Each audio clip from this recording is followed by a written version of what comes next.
বাবা Kaiser, Kaiser, একটু বসো, আমি চা বানিয়ে নিয়ে আসি। ঢাকায় থাকো?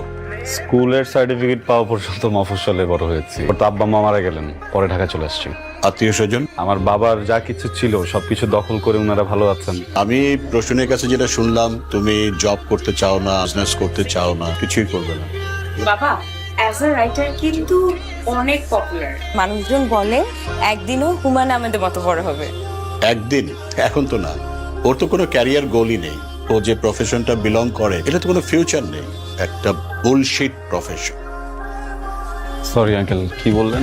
আমি বলেছি বুলশিট প্রফেশন। আপনার কাছে মনে হচ্ছে যে রাইটিং প্রফেশন বুলশিট। ভালো কোন প্রফেশন মনে হয় আপনার কাছে? দুর্নীতি করা, ঘুষ খাওয়া। Shut up! কি বলছো তুমি? আপনি আপনার বুকে হাত দিয়ে বলেন তো, এই যে আপনার বাড়িতে আপনি এরকম দামি সোফা রেখেছেন, আপনি যে স্যালারি পান ওটাতে যায়, আপনি ঘুষ খান না? কাইজার, এটা দেখার দায়িত্ব কি তোমার? তুমি কার সাথে কথা বলছো জানো? আমি একজন ঘুষখোরের সাথে কথা বলছি। Shut up!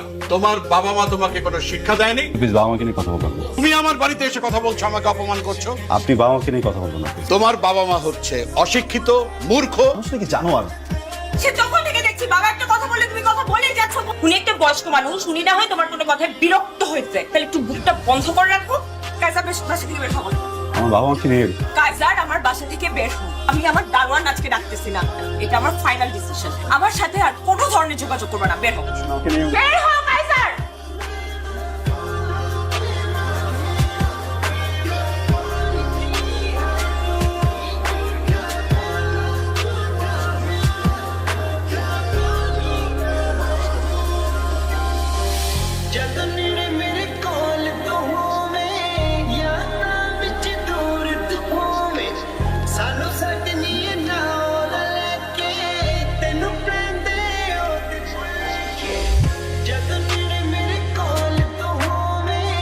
এই যে দেখো আমার দিকে। শোনো, আমি বেরোচ্ছি। কেন ব্রেকফাস্ট করবে না? অফিসে কি একটা ঝামেলা লাগছে, এক্ষুনি গিয়ে আমার ম্যানেজারের সাথে বসতে হবে। আমি নাস্তা অফিসে করে নেবো না। হ্যাঁ, বাবা চলে গেছে, বাবা আসবে আবার। তোমার আমি কতবার সাবধান করছি, কথা শোনো না। কোম্পানির পলিসির বাইরে গিয়ে দিনের পর দিন অনিয়ম করছো, ঘুষ খাইছো। মনে করছো কিচ্ছু হবে না, কেউ জানবে না। নতুন সিওর ব্যাপারে আমি তোমার বলিনি, এখন তদন্ত হবে। চাকরির আশা করো না, কিভাবে জেলে যেতে না হয় সেরকম কথা। আপনি না শুধু শুধু ভয় পেয়েছেন। সব লেটার ফেটার কিচ্ছু না স্যার। এই তদন্ত কমিটি বসাইছে তো সিইও স্যারের টাকা খাওয়ার ধান্দা। 2-3টা বান্ডেল দিয়ে দিলে সব কিছু ঠান্ডা হয়ে যাবে স্যার। ট্রাই করে দেখো যদি কিছু করতে পারো।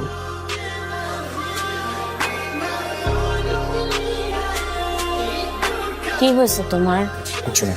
কিছু তো একটা হয়েছে, বলো আমাকে। অফিসের একটা ফাইন্যান্সিয়াল প্রজেক্ট নিয়ে অনেক বড় ঝামেলা হয়ে গেছে। এখন না আমি বুঝতেছি না আসলে কিভাবে কি ম্যানেজ করবো। তো ম্যানেজার স্যার তো তোমাকে অনেক স্নেহ করে, উনি কোনো হেল্প করতে পারবে না? স্যারকে বেশ কয়েকবার বলছি। কিচ্ছু হবে না, এত টেনশনের কিচ্ছু নেই। ম্যানেজার স্যারের সাথে তো আমি কথা বলেছি কয়েকবার, দেখি কি করা যায়। টেনশন করো না। এই যে শুরু হয়ে গেছে, ঘুমাতে আসো।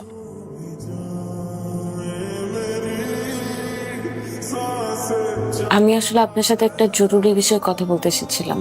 আমি বোধহয় বুঝতে পারছি আপনি আসলে কোন বিষয়টাকে মিন করছেন। আপনার আসলে অনেক আপসেট হয়ে পড়েছে।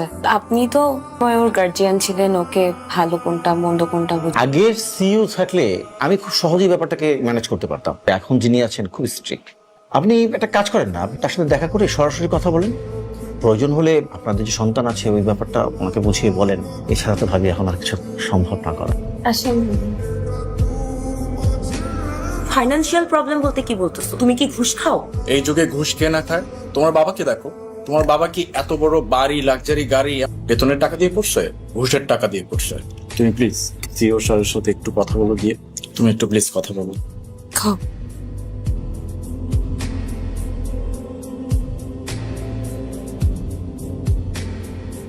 কাইজার, টিমের সবাইকে কনফারেন্স রুমে আসতে বলুন। কাইজার, আমাকে বলুন আগামীকাল আসতে। আপনাকে জন্য ফোন করে তারপর আসে।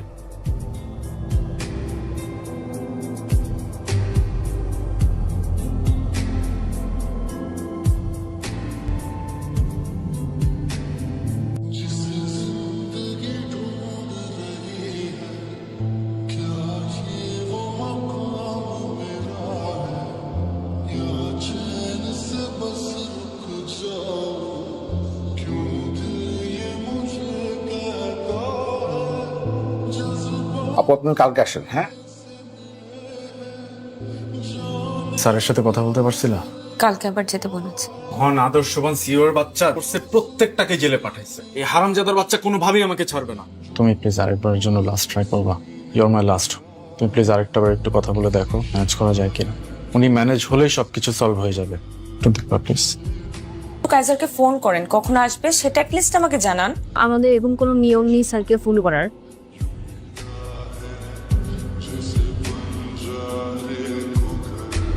আমার সাথে কথা বলার জন্য কি 5টা মিনিট সময় নেই তোমার হাতে? আপনি আপনি এখানে ম্যাডাম প্লিজ। বলুন। আমার হাজবেন্ডের নাম আবরার ফাহিম। ওর এগেনস্টে তদন্ত কমিশন গঠিত হয়েছে, কিন্তু ও কিছু করে নাই। জি, ইনভেস্টিগেশনে কি অবস্থা? বিশেষভাবে খেয়াল রাখবেন অপরাধী যেন সর্বোচ্চ শাস্তি হয়। আপনি আসতে পারেন।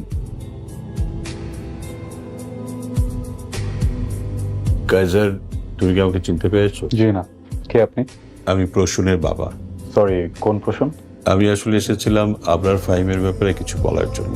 ছেলেটার যদি এখন জেল জরিমানা হয়, আমার মেয়েটার দুধের বাচ্চাকে নিয়ে অসহায় অবস্থা করবে। সমাজের একটা শিশুর বাবা যদি জেলে থাকে, তার বেড়ে ওঠাটা স্বাভাবিক হয় না। লজ্জায় অপমানে আমার মেয়েটা হয়তো মরেই যাবে। তো এখানে আমার কি করার আছে বলুন? দেখুন মিস্টার, আমি দুর্নীতিবাজ, ঘুষখোর এই ধরনের মানুষগুলোকে না এখন দেখতে পারি না। বিশেষ করে এদের হয়ে যারা সাফাই গাইতে আসে তাদেরকে তো আরো না। আপনাকে একটা অ্যাডভাইস দিই, আপনার জন্য খুব ভালো হবে আপনি যদি এক্ষুনি এখান থেকে বেরিয়ে যান, প্লিজ। হ্যাঁ, আমি জলদি চলে আসবো, তুমি চিন্তা করো না। বলেছিলাম বাবা তোমাকে আবার অপমান করবে। এটা অপমান না, এটা প্রতিশোধ। আমরা পুলিশ দিয়ে ধরিয়ে দিয়েছিলাম, সেই জন্য প্রতিশোধ নিল। কাইজার আমার প্রত্যাখ্যান মানতে পারে, চাকরি, সাফল্য, দুনিয়াদারি এসব কিছুই ওর মাথায় কখনো ছিল না। একদিন সব পাল্টে যায় কাইজার, পাল্টে গেল আমার জীবন।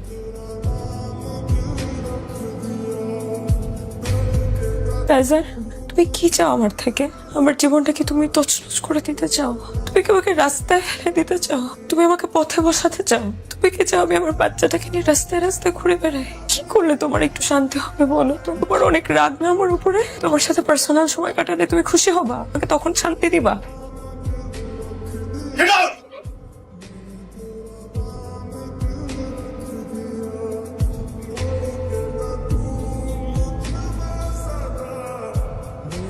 মিসেস ফাহিম, আমি খুবই দুঃখিত আপনাকে এমন একটা জায়গায় রেখেছি। আসলে যে বিষয়ে আপনার সাথে কথা বলবো আপনার জন্য খুব সম্মানজনক না, তাই অফিসের সবার সামনে বলতে চাইনি। আপনি বেশ কয়েকবার অফিসে এসেছেন আমার সাথে কথা বলার জন্য, কিন্তু আমি আপনাকে সময় দেইনি। আপনি নিশ্চয়ই ভেবে নিয়েছেন এর পিছনে ব্যক্তিগত কোনো কারণ আছে। আমি বা আমার কোম্পানি আমরা প্রফেশনাল, কথা বলতে চাচ্ছিলাম। এখানে আপনার হাজবেন্ডের করা সব ফ্রডের ডিটেলস আছে। সচেতন মানুষ হিসেবে পুরোটা দেখে আমাদের বলবেন একই সাথে আমাদের কি করা উচিত। তোমার যেটা ভালো মনে হয় তুমি করো, আমার তোমাকে বলার কিছু নেই। মিসেস ফাহিম, আমরা অবিবেচক নই। আপনার পরিবারের বিষয়টা আমরা ভেবেছি, আপনার সন্তানের বিষয়েও ভেবেছি।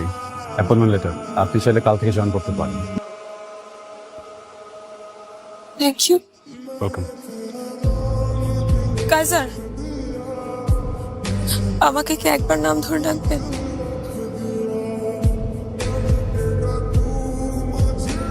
Good luck Prasun.